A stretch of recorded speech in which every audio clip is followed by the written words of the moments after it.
하나님의 크신 은총이 또 전심을 다해 예배하는 우리 모든 성도님들 위해 함께하길 기원합니다. 여러분, 사람은 태어날 때서부터 죄인일까요? 의인일까요? 죄인입니다. 아주 명확하게 알고 계시네요. 그런데 이 진리를 세상에 나아가 사람들에게 말을 하면 아마 깜짝 놀랄 거예요. 이렇게 되물을 겁니다. 아이들을 봐. 아이들이 얼마나 해맑게 울고 있어. 아이들에게 과연 죄가 있다고 할 수 있을까? 라고 만약에 누군가 질문해 온다면 여러분 어떻게 대답하실 겁니까? 그럼에도 불구하고 사람은 죄인이다 답하실 거예요? 아니면 좀 멈칫하실 것 같습니까? 당당하게 죄인이라고 말씀하실 거예요? 참 그 질문 앞에 서게 되면 우리들의 입이 꽉 막혀요. 왜냐하면 천사처럼 해맑게 웃고 있는 아이를 보면서 죄인이라고 말을 하기가 좀 난처해집니다. 저도 이제 아이가 태어난 다음에 저의 눈을 바라보면서 해맑게 웃고 있는 그 아이의 모습을 보면서 하나님, 어떻게 이 맑게 웃는 아이가 죄인으로 태어났다고 말할 수 있을까요? 라고 하는 걸 진짜 한번 하나님 앞에 물음을 던진 적이 있어요. 왜냐하면 그 죄인이라고 하는 그 진리를 인정하기가 참 어렵더라고요. 그런데 성경을 보면 우리가 죄 가운데 태어났다라고 이야기를 합니다. 그리고 우리는 죄 가운데 잉태되어졌다라고 이야기를 해요. 토마스 성인은 우리는 왜 공고한 존재인가라고 하는 물음에 아마 이렇게 이야기를 할 겁니다. 하나님께로 돌아가지 않는다면 당신은 어디에 있든지 또는 어디로 가든지 비참할 수밖에 없습니다. 당신은 일들이 자기가 원하고 뜻하는 대로 이루어지지 않는다고 해서 불안해합니까? 왕이든 교황이든 환난도 겪지 않고 걱정거리도 없는 사람은 이 세상에 없습니다. 사실 이 땅에 살아가는 것 자체가 비참한 일입니다. 신령한 삶을 살고자 하면 할수록 현세의 삶은 점점 더 괴롭게 됩니다. 인간의 타락한 성정을 더 잘 알게 되고 더 분명하게 보게 되기 때문입니다. 이 세상에서 생존하기 위하여 육신이 꼭 필요한 일들은 우리 속사람에게도 몹시 부담스럽고 괴롭고 괴로운 무거운 짐입니다 라고 이야기를 한다는 거죠. 어린아이를 보면서 죄인이라고 말하기가 참 우리들에게 이제 주저하게 되는 이유는 그 아이에 담겨있는 그 해맑은 웃음 때문에 우리가 그 말을 하기가 주저하게 된다라고 하는 것이죠. 그런데 여러분, 그 고민이 왜 생겼습니까? 우리가 예수님을 믿는 믿음의 삶이 시작되었기 때문에 이런 고민을 하게 되는 거예요. 이런 고민이 없었을 때는요, 아이들을 바라보면은 그냥 천사 같고 항상 예쁘고 선한 존재로 보게 된다라고 하는 거죠. 그런데 그 아이의 그 모습 속에서 아이의 그 보이지 않는 본능 가운데서 그 죄의 뿌리를 우리가 바라보며 인간은 죄 가운데 태어났다라고 우리가 인정할 수밖에 없는 이유는 우리가 뭐 했기 때문에? 예수님을 믿기 때문에 우리 안에 들어온 하나의 시선이라고 한다라고 하는 것이죠. 여러분, 예수님을 믿는 믿음이 좀 어렵다라고 느껴지는 이유는 우리의 인간의 비참한 상태를 마주해야 되기 때문에 그렇습니다. 오늘 사도 바울이 그런 고백을 하고 있는 거예요. 아마 깜짝 놀라셨을 겁니다. 오늘 이 로마서 7장의 이 고백이 누구의 고백이냐면은 사도 바울의 고백이거든요. 사도 바울 하면요, 얼마나 성인이, 얼마나 정말 위대한 복음의 전도자였습니까? 그리고 얼마나 하나님 안에서 살아가기를 애썼던 사람이에요. 그런데 그는 스스로가 비참한 상태에 처해 있다라고 스스로를 진단을 합니다. 왜 비참하다라고 이야기를 합니까? 오늘 23절 말씀을 같이 함께 다시 한번 읽어보겠습니다. 시작. 그런데 내가 보니 내 몸의 각 부분에 있는 다른 법이 있어서 내 마음의 법과 맞서 싸우고 있습니다. 그리고 내 몸의 각 부분에 있는 죄의 법으로 나를 포로로 삼고 있습니다. 그러면서 이야기하는 거예요. 나야말로 얼마나 비참한 사람입니까? 라고 되묻는 거죠. 죄의 법과 또 하나님의 법이 싸우고 있는 그 상황을 사도 바울은 그 비참함으로 풀어내고 있다라고 하는 거예요.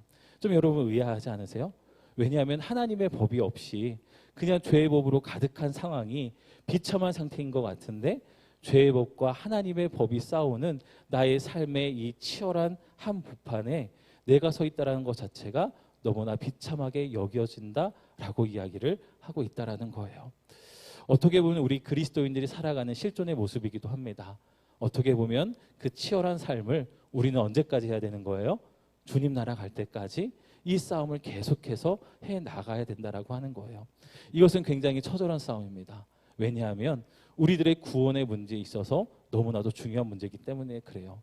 하나님은 우리들에게 성령을 통하여 매일 매 순간 너는 내 자녀다라고 하는 증거를 우리들에게 직접적으로 들려주십니다. 여러분 믿으십니까? 여러분 성령께서 우리에게 너는 내 자녀다, 너는 내 아들이다, 내 딸이다 라고 하는 것들을 계속해서 증언해 주신다라고 하는 거예요. 다른 사람들이 당신은 하나님의 자녀입니다 해서 내가 하나님의 자녀가 되는 것이 아니라, 다른 사람들이 당신은 그리스도인입니다 라고 해서 내가 하나님의 자녀가 되는 것이 아니라, 누가 나를 증언해 주시는 거예요? 성령께서 증언해 주시고 계시다라고 하는 거예요. 이 증언은 한 번도 흔들린 적이 없습니다.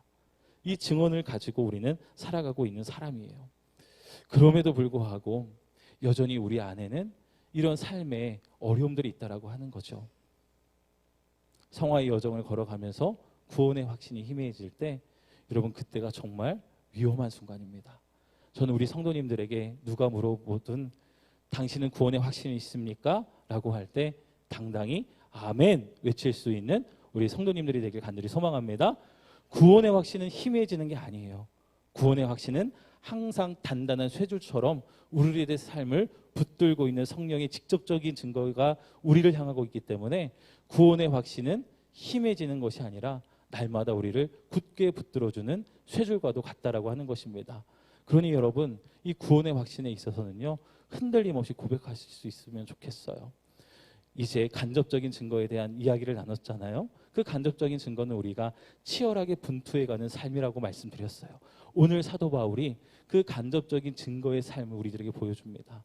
하나님의 법과 그리고 죄의 법이 싸우는 그 삶의 현장, 그 비참한 그 분투의 현장을 그렇게 표현하고 있는 거죠.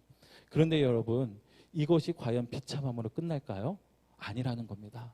오늘 25절 말씀 우리 다시 한번 그 앞부분만 진하게 친 부분만 같이 읽어보겠습니다.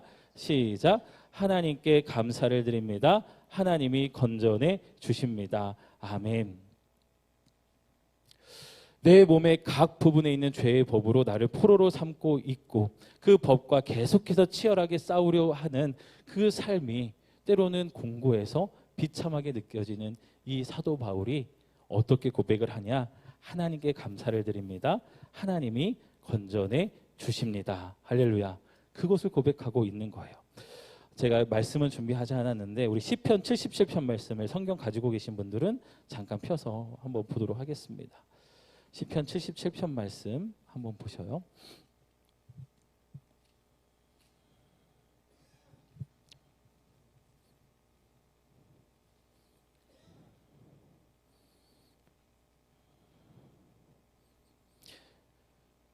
시편 77편 4절서부터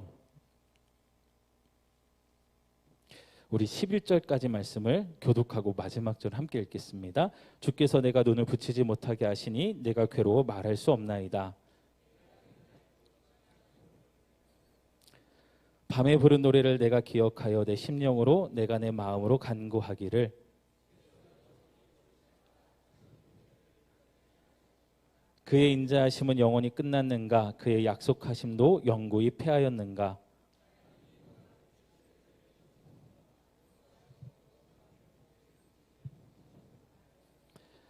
또 내가 말하기를 이는 나의 잘못이라 지존자의 오른손에 해 곧 여호와의 일들을 기억하며 주께서 옛적에 행하신 기이한 일들을 기억하리이다.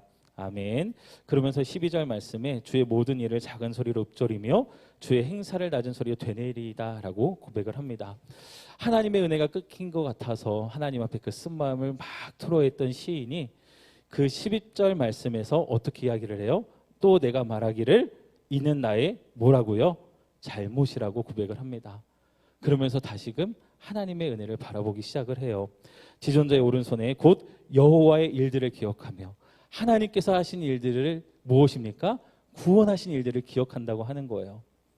하나님은 오늘 사도 바울의 오늘 7장의 로마서 7장의 고백을 통해서 그렇게 내가 하나님 계속해서 하나님의 법과 죄의 법이 싸우는 이 치열하고 고된 싸움을 해나가는 상태가 너무나도 아버지 하나님 힘들고 어렵습니다. 때로는 그 비참함까지 느낍니다. 왜요? 그 죄의 법에 육신으로는 죄의 법에 종노릇하고 있는 그런 한계들이 자꾸만 느껴지니까 그 삶이 너무나도 비참한 거죠. 어려운 거죠. 그런데 오늘 사도 바울은 거기에서 뭘 고백해요? 하나님께 감사를 드립니다. 하나님이 어떻게 하신다고요? 건전해 주십니다. 할렐루야. 하나님이 건전해 주신다라고 하는 거예요. 육신으로 죄의 법에 종노릇하고 있는 나의 한계가 있지만 하나님의 법에 따르며 하나님의 영의 인도함을 받는 그 믿음의 삶을 통해 결국에는 그 몸의 행실대로 따라가는 것이 아니라 몸의 행실을 뭐로 죽이며 영으로 죽이며 하나님께서 원하시고 기뻐하시는 거룩한 삶을 도전해 갈 수 있다라는 것, 이것 자체가 사도 바울은 하나님께서 나를 건져주신 은혜라고 고백하고 있다라고 하는 거예요. 오늘 말씀을 25절 말씀을 잘못 이해하면 육신으로는 죄의 법에 종노릇하고 있는 사도 바울의 그 현존을 그냥 인정했다라고 볼 수도 있지만 우리가 사도 바울의 전체적인 그 서신서의 맥락에서 보면 이 육신으로는 죄의 법에 종노릇하고 있는 이것에서 누가 나를 건져내셨다는 거예요. 하나님이 건져내 주셨고 하나님의 영으로 말미암아 몸의 행실을 죽여갈 수 있는 그 능력과 힘을 우리들에게 주셨기에 우리는 그 하나님의 법으로 죄의 법과 싸워 결국에는 승리하는 삶을 살아가게 될 것이다 라고 말씀하고 있는 것입니다. 여러분, 인간의 비참한 상태는 영원히 지속될까요? 아니라고 하는 거예요. 우리가 계속해서 하나님의 법과 죄의 법이 싸우는 그 상황이 계속해 갈수록 지치고 힘든 것은 당연해요. 여러분, 지금 우크라이나와 러시아의 전쟁이 계속되고 있잖아요. 그런데 처음에는요, 서로가 승리할 것처럼 다들 그렇게 이야기를 했습니다. 근데 우크라이나의 소식을 전하는 요즘 소식들을 보면 아주 폐색이 짙어졌다라고 이야기를 해요. 그러면서 오늘 말씀을 통해 제가 또 깨닫게 된 한 가지 사실은 이 싸움이 오래되면 오래될수록 끝나지 않는 싸움이 끝모를 시간을 향하여 계속되면 계속될수록 지쳐갈 수밖에 없구나. 사도 바울도 그 가운데서 지쳐있는 자신의 마음, 하나님의 법과 죄의 법이 싸우는 이 싸움을 계속해 나가야 되는 그 공고함 속에서 그 비참함을 하나님 앞에 토로하고 있구나 라고 하는 것들을 그 마음에 닿게 하셨어요. 그럼에도 불구하고 사도 바울은 그 비참함에서 끝나지 않습니다. 하나님께 감사하면서 나를 여기에서 어떻게 하신다고요? 구원해 내신다고요. 그리고 육신의 법에, 죄의 법에 종노릇하고 있는 삶으로 끝내시는 것이 아니라 결국에는 하나님의 법으로 죄의 법과 싸워 승리하게 하는 삶으로 인도해 가시는 그 하나님의 은혜를 바라보고 있다라고 하는 것이죠. 우리는 그렇게 살아가기 때문에 곤고한 존재일 수밖에 없습니다. 그 공고함이 더욱더 보여지는 것은 우리가 예수님을 믿는 믿음의 삶을 살기 때문에 그래요. 그럼에도 불구하고 여러분, 그 하나님의 법과 죄의 법이 싸우는 그 치열한 전쟁터에서 나를 구원하셔서 나를 승리케 하시는 그 하나님의 능력을 믿으며 나아가는 저와 여러분들이 되길 주님의 이름으로 축원을 드립니다. 하나님으로부터 멀어지게 하는 죄에 넘어지지 않으셨으면 좋겠어요. 한번 치열하게 싸워보는 거죠. 언제까지 싸워보는 거예요? 죄에 대하여 싸우되 언제까지 싸우라고 말씀하시냐면 피 흘리기까지 싸우라라고 말씀하세요. 한번 죄에 대하여 피 흘리기까지 싸워보셨습니까?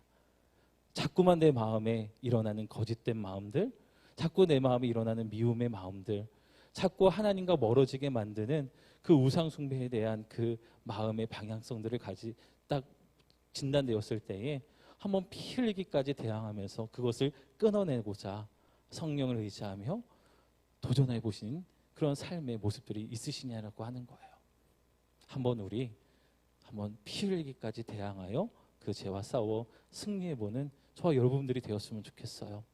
하나님의 법과 죄의 법이 싸우는 이 싸움에서 때로는 그 싸움이 끝나지 않아서 또 내일도 해야 돼. 또 내일도 해야 돼. 그 다음날도 해야 돼. 아, 너무나 힘들다.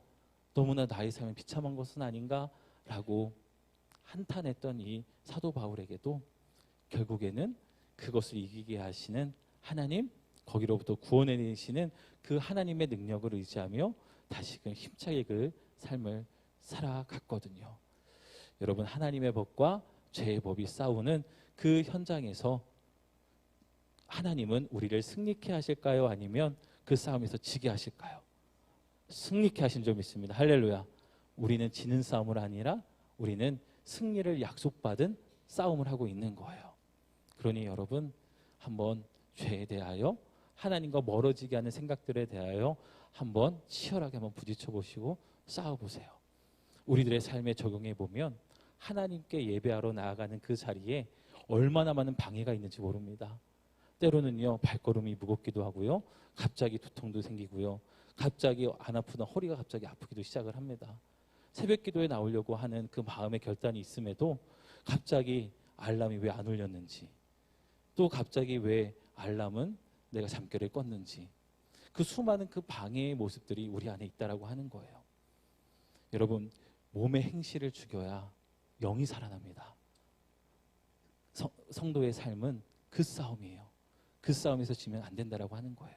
우리 몸의 행실은 자꾸만 육신의 평안함을 쫓아 흘러가게끔 되어 있습니다.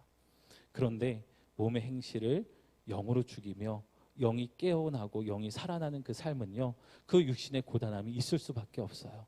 그러나 여러분, 영이 살면요, 몸의 고단함은 뛰어넘을 수 있는 힘을 하나님께서 공급해 주시는 줄 믿습니다. 새벽 기도회를 오래도록 하신 우리 모든 성도님들이 고백하는 공통적인 고백이에요. 목사님, 처음에는 도전하는 거 힘들었습니다. 그런데 영이 살아나고 깨어나고 그 새벽 기도해 주신 하나님의 은혜를 머금고 살다 보니까 그것이 어떻게 된 거예요? 어려운 일이 더 이상 되지 않게 되었다라고 하는 거예요.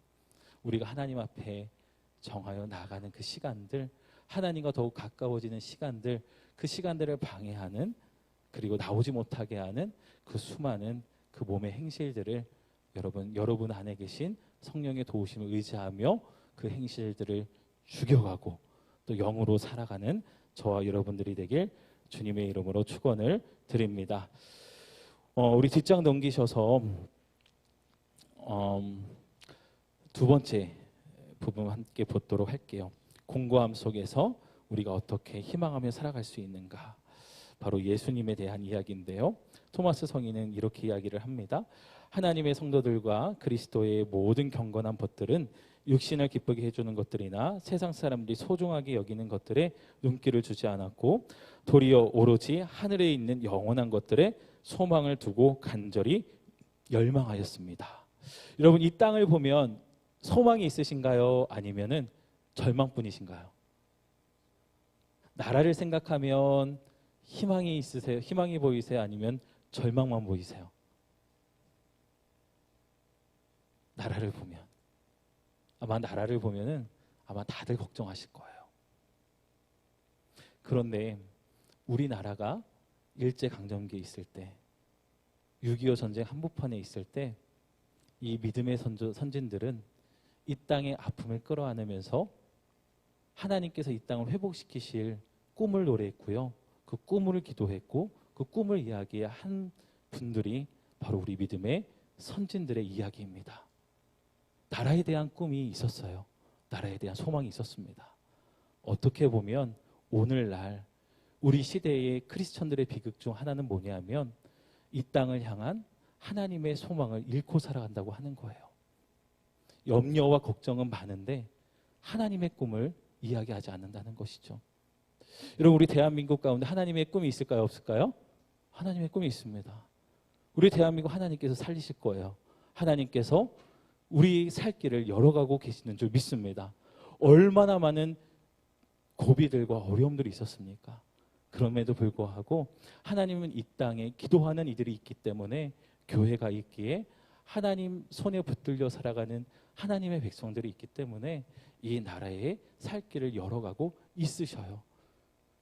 저는 이 땅에 대한 절망과 그리고 여러 가지 아픈 모습들을 우리가 끌어안고 기도의 그릇에 담아 올려드릴 뿐만이 아니라 그 기도의 그릇에 담아 우리들에게 주시는 그 하나님의 꿈을 우리 이야기할 수 있는 저와 여러분들이 되었으면 좋겠습니다. 공고함 속에서도 우리가 찾게 되는 희망은 예수 그리스도께 있어요. 여러분, 점점 교회가 필요한 세상이 되어가고 있습니다. 제가 AI 세미나를 이번 정혜원 교육 때 제가 이제 교육을 받으면서 정말 뭔가 가슴에 꿈틀거림이 있었어요. 정말 교회가 다시 필요한 시대가 되었구나. 인간이 소외가 되고 그 모든 것들을 AI가 지배하기 시작을 하면서 인간의 많은 노력들과 노동의 그런 현장들, 이 많은 부분들이 이제 기계가 대체하기 시작했다라고 하는 거예요. 그러면서 사람들의 마음은 점점 공허해지고 그 다음에 모임도 점점 줄어들고 모두가 다 스마트폰 세계가 빠져서 스마트폰은 나의 목자시니 내게 부족함이 없으리로다 하는 것이 바로 오늘 이 시대거든요. 그런데 그러면서 사람들은 오히려 더 영적으로 되어가고 있다는 것입니다. 여러분 놀랍지 않으세요? 여러분 오늘날 우리 한국 시대에 지배하고 있는 그 문화적 코드가 있다고 한다면 영적인 부분입니다. 우리에겐 참 두렵고 또 도전되는 것이지만 이 무속이라고 하는 그 문화적 코드가 우리 오늘날 한국 시대를 주도해 가고 있는 또 하나의 흐름이 되고 있어요. 우리가 캐데언이라고 하는 그 애니메이션을 많은 세계가 열광을 했습니다. 거기는 한국의 문화가 녹아져 있어요. 한국의 정서, 한국의 또 여러 가지 것들이 묻어 있습니다. 그런데 거기에서 말하는 거는 그 영적인 현상들이라고 하는 거예요. 그 노래로 그 악한 영들을 잠재우겠다라고 하는 게 그 애니메이션의 주된 하나의 흐름이거든요. 그런데 오히려 사람들은 기계가 지배하는 세상 가운데 오히려 더 영적인 것을 찾아 갈급해하고 갈망하는 그 모습으로 나아가고 있다라고 하는 거죠. 이제 교회에게 던져진 질문입니다. 이 경쟁에서 교회는 무엇을 말할 것인가? 교회가 영적인 것을 말하지 아니하고 하나님의 영으로 충만하지 않는다고 한다면 이 세상 가운데에 영적으로 갈급해하는 그 많은 사람들에게 줄 수 있는 것들이 없다라고 하는 거예요. 이제 정말 영적인 싸움이 시작이 됐습니다. 영적인 세상이 열리게 됐어요. 저는 우리 교회가 그 영의 싸움에서 정말 성령이 충만한 우리 성도들이 되어서 이 세상 가운데에 하나님의 영으로 살아가는 사람들의 그 행복한 모습을 보여줄 수 있는 우리 성도님들이 되시길 주님의 이름으로 축원을 드립니다. 그 하나님의 영으로 살아가는 사람들이 붙들고 있는 희망을 보여주셨으면 좋겠어요.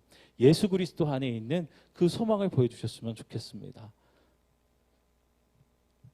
도리어 오로지 하늘에 있는 영원한 것들의 소망을 두고 간절히 열망하며 하나님의 꿈을 이 땅 가운데 들려주는 사람들, 그리고 하나님의 영에 사로잡혀 살아가는 사람들, 그 사람들의 행복한 모습을 보여줄 수 있는 삶이 되어야 한다라고 하는 것이죠.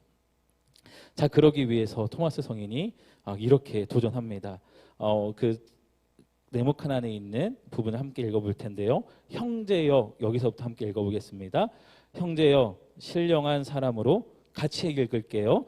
형제여, 신령한 사람으로 진보에 나갈 수 있다는 확신과 담대함을 버리지 마십시오. 지금 즉시 일어나서 당장 행동을 개시하면서 이렇게 말하십시오. 지금이 행하여야 할 적기이고 지금이 싸워야 할 적기이며 지금이 삶을 변화시킬 좋은 적기이다. 괴롭고 힘들 때 그때가 바로 한 걸음 진보할 수 있는 절호의 기회입니다. 이렇게 도전합니다. 변화받는 그 때가 언제라고요? 지금이라고요. 그리고 해야 할 때가 언제라고요? 지금이라고 이야기를 하고 있는 거예요. 공고함 속에서 찾게 된 희망인 예수 그리스도를 지금 붙들고 그 예수 그리스도 인하여 변화받는 그 시간이 바로 지금이다라고 하는 것을 기억하면서 정말 그 인간의 비참한 상태로부터 구원해 주시는 하나님의 은혜 가운데 또 소망으로 나아갈 수 있는 우리 모두가 되길 주님의 이름으로 축원을 드립니다. 그러면서 예수 그리스도를 따라 걷는 삶의 필수 요소인 그 겸손에 대해서 이야기를 해요. 내일이 되면 자기가 어제 고백하고 회개하였던 그 죄를 또다시 짓습니다. 그러므로 스스로 낮아져 겸손하여야 하고 조금이라도 자만해서는 안 됩니다. 우리는 지극히 연약하고 변덕스러운 존재이기 때문에 그렇습니다. 여러분, 우리가 기도의 순서를 잡아갈 때요, 하나님께 은혜에 대한 감사의 고백을 드리고 그 다음에 어떤 기도를 하죠? 죄에 대한 고백을 합니다. 죄에 대한 고백을 해요. 여기 좀 억울하신 분들도 있으실 거예요. 하나님, 나 오늘 하나도 잘못한 것 없는데. 그런데 여러분, 우리가 일어나기 시작한 순간서부터 내가 기도하는 그 순간까지 그 모든 시분초로 다 세밀하게 나눠서 본다고 한다면 하나님께로부터 멀어졌을 때가 더 많을까요? 하나님과 가까울 때가 더 많을까요? 하나님과 멀어져 있던 순간이 압도적으로 많더라고요. 목사인 저도 그렇습니다. 저도 잠자기 전에 하루의 삶을 쭉 돌아보면 하나님 안에 있을 때보다 하나님 밖에 서 있을 때가 너무나도 많더라고요. 혈기 있게 행동하고 또 때로는 나의 감정을 주체하지 못하여 말이 헛나가거나 했었던 그 모든 것들이 기억나면서 하나님 앞에 얼마나 부끄러운지요. 여러분, 우리는 날마다 이 결산을 해가야 돼요. 영적인 결산들을 해가야 합니다. 내가 하나님 앞에, 하나님, 나 오늘 의롭게 살았어요, 자신 있게 말할 수 없다라고 하는 거예요. 우리를 의롭다 인정해 주시고 그 삶으로 인도해 주신 하나님의 은혜에 비해 나는 하나님 여전히 오늘도 부족한 부분이 있었습니다 라고 겸손하게 고백하면서 하나님의 그 용서의 은혜를 구해야 된다라고 하는 것이죠. 자, 그리고 그 다음에 우리 같이 한번 읽어보겠습니다. 우리가 지금 이렇게 계속해서, 거기 같이 읽어볼게요. 우리가 지금 이렇게 계속해서 미지근하게 신앙생활을 해나간다면 결국에는 어떻게 되겠습니까? 우리의 삶과 행실 속에서 아직 참된 거룩함이 드러나지 않는데도 마치 이제는 다 되었다는 듯이 안심하고 편안한 마음으로 지낸다면 우리에게 화가 있을 것입니다. 이렇게 이야기를 해요. 여러분의 신앙생활은 미지근한 생활이십니까? 아니면 뜨거운 생활이십니까? 아니면 아주 냉랭한 신앙생활이십니까? 한번 속으로 대답해 보세요. 1번 냉랭한 신앙생활이다. 2번 미지근한 생활이다. 3번 나는 아주 뜨겁게 생활하고 있다. 진짜 속으로만 대답하시네요. 여러분, 우리 미지근하게 생활하면 안 돼요. 따뜻해지는 그 하나님의 은혜를 누리면서 우리들의 신앙의 온도는 높아져 가야 될 줄 믿습니다. 우리가 다 자랐다고 이야기할 수 있을까요? 아니에요. 그리스도의 장성한 분량에 이르기까지 우리는 자라가는 사람들입니다. 우리 연로하신 우리 권사님들, 나는 성장이 멈췄다라고 그렇게 말씀하지 않으셨으면 좋겠어요. 우리 권사님들도 지금 그리스도의 장성한 분량에 이르기까지 어떻게 하고 계신 거예요? 성장하고 있고요, 자라가고 있어요. 청춘이십니까? 청춘이 아니세요? 청춘이시죠. 할렐루야. 청춘이신 거예요. 자라가고 있기 때문에, 성장하고 있기 때문에. 저는 우리 모든 엘림의 성도님들이 나는 다 자랐어, 나는 더 이상 꿈도 없고 성장할 것도 없어 라고 하는 분들이 한 분도 없길 바랍니다. 우리는 그리스도의 장성한 분량에 이르기까지 자라가는 사람들이고요, 미적지근하게 신앙생활을 해 나가서는 안 된다라고 하는 거예요. 늘 주님 앞에 겸손하고, 주님, 나는 오늘도 자라가야 됩니다. 오늘도 나에게 은혜의 물을 주옵소서. 그리고 하루의 매듭을 지을 때도 주님, 오늘도 나에게 자라가게 하신 부분들이 있다면 너무나 감사합니다. 내가 잘해서가 아니라 주님이 나를 성장시켜 주신 은혜입니다 라고 고백할 수 있는 겸손한 삶이 되시길 주님의 이름으로 축원을 드립니다. 그러면 우리는 인간의 비참한 상태에 머물고 있는 거예요? 아니라는 거예요. 우리는 그 비참한 상태에서 하나님께서 건져주십니다. 오늘 사도 바울의 고백은 우리가 살아가면서 하게 되는 그런 고민을 솔직하게 털어놓은 것 같아요. 하나님의 법과 죄의 법이 싸우는 그 싸움을 계속해서 할 수밖에 없는 그 삶에 사도 바울도 지칠 때가 있었다라고 하는 거예요. 여러분, 우리들의 싸움은 우리를 지치게 하는 싸움이 아니라 우리를 건져내 주셔서 우리를 승리케 하시는 하나님께서 이루어 가시는 하나님 아버지의 싸움인 줄 믿습니다. 전쟁은 나에게 속했나요? 아니에요. 전쟁은 누구에게 속했습니까? 하나님께 속했어요. 우리들의 영적인 전쟁은 누구에게 속해 있습니까? 하나님께 속해 있어요. 하나님께서 여러분들을 승리케 하실 줄 믿습니다. 이번 한 주도 여러분에게 또 얼마나 많은 죄의 법들이 싸움을 걸어올지 모르겠어요. 그러나 그 죄의 법을 하나님의 법으로 싸워 이기시고, 정말 하나님, 내가 이번 한 주 죄와 싸우되 피 흘리기까지 대항하여 싸웠습니다. 이번 한 주도 하나님께서 잘하게 하시는 그 시간 속에 살았습니다. 하나님 감사합니다 라고 고백할 수 있는 저와 여러분들이 되길 주님의 이름으로 축원을 드립니다.